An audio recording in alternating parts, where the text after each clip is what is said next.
بسم اللہ الرحمن الرحیم۔ السلام علیکم ورحمۃ اللہ وبرکاتہ۔ ایک مرتبہ حضرت سیدنا عمر فاروق رضی اللہ تعالی عنہ کے دور خلافت میں ایک لڑکے کو زنا کے جرم میں سزا دینے کے لیے لے جایا جا رہا تھا۔ واضح رہے کہ اسلام میں شادی شدہ زانی کے لیے سنگسار اور غیر شادی شدہ کے لیے 80 کوڑے سزا۔ وہ لڑکا اونچی اونچی آواز سے پکار رہا تھا کہ میں بے گناہ ہوں، مجھے سزا نہ دی جائے۔ حضرت علی رضی اللہ تعالی عنہ کا وہاں سے گزر ہوا تو حضرت علی نے اس لڑکے کی پکار سن کر سرکاری اہلکاروں کو روکنے کا حکم فرمایا اور لڑکی سے پوچھا کیا معاملہ ہے۔ لڑکے نے حضرت علی رضی اللہ تعالی عنہ سے کہا کہ جناب، جس جرم کی نسبت میری طرف کی جا رہی ہے وہ میں نے نہیں کیا، دعویٰ کرنے والی میری ماں ہے۔ حضرت علی رضی اللہ تعالی عنہ نے فرمایا اس کی سزا کو روک دیا جائے، میں اس کیس کو دوبارہ سن لوں، اگر یہ لڑکا گناہگار ہوا تو تب سزا دینا۔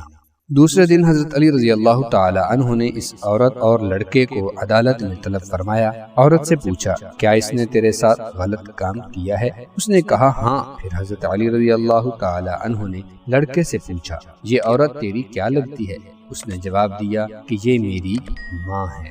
عورت نے اسے بیٹا ماننے سے انکار کر دیا۔ فیصلہ سننے کے لیے لوگوں کا بہت زیادہ ہجوم جمع تھا۔ حضرت علی رضی اللہ تعالی عنہ نے فرمایا تو اچھا، پھر اے عورت، میں اس لڑکے کا تیرے ساتھ اتنے حق مہر کے بدلے نکاح کرتا ہوں۔ تو عورت چیخ اٹھی اے علی رضی اللہ تعالی عنہ، کیا کسی بیٹے کا ماں کے ساتھ نکاح ہو سکتا ہے؟ حضرت علی رضی اللہ تعالی عنہ نے استفسار فرمایا کہ کیا مطلب؟ تو اس عورت نے جواب دیا اے علی، یہ لڑکا تو واقعتاً میرا بیٹا ہے۔ اس پر حضرت سیدنا علی المرتضی رضی اللہ تعالی عنہ نے فرمایا کہ کیا کوئی بیٹا اپنی ماں کے ساتھ بدکاری کر سکتا ہے؟ عورت نے کہا کہ نہیں۔ حضرت سیدنا علی المرتضی رضی اللہ تعالی عنہ نے فرمایا تو پھر تو نے اس اپنے بیٹے پر ایسا الزام کیوں لگایا؟ تو عورت نے جواب دیا اے علی، میری شادی ایک امیر کبیر شخص سے ہوئی تھی، اس کی بہت زیادہ جائیداد تھی، یہ بچہ بھی کم سن دودھ پیتا ہی تھا کہ میرا خامن مر گیا۔ تو میرے بھائیوں نے مجھے کہا کہ یہ لڑکا تو اپنے باپ کی جائیداد کا وارث ہے، اس کو کہیں چھوڑ آؤ۔ میں اسے کسی آبادی میں چھوڑ آئی، ساری جائیداد میری اور میرے بھائیوں کی ہوگی۔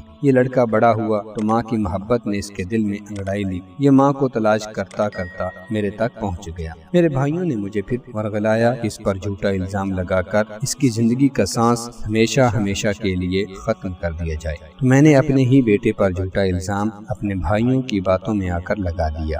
حقیقت یہ ہے کہ یہ میرا بیٹا ہے اور بالکل بے گناہ ہے۔ جب اس قصے کا علم امیر المومنین خلیفۃ المسلمین حضرت عمر بن خطاب رضی اللہ تعالی عنہ کو ہوا، آپ نے فرمایا اگر آج علی نہ ہوتے تو عمر ہلاک ہو جاتا۔ دوستو، اگر آپ کو ایسی حکایات، اسلامی اور تاریخی واقعات اچھے لگتے ہوں تو چینل کو سبسکرائب کر دیجئے، ساتھ جڑے بیل آئیکن کو پریس کر دیجئے، دوستوں کے ساتھ شیئر کیجئے۔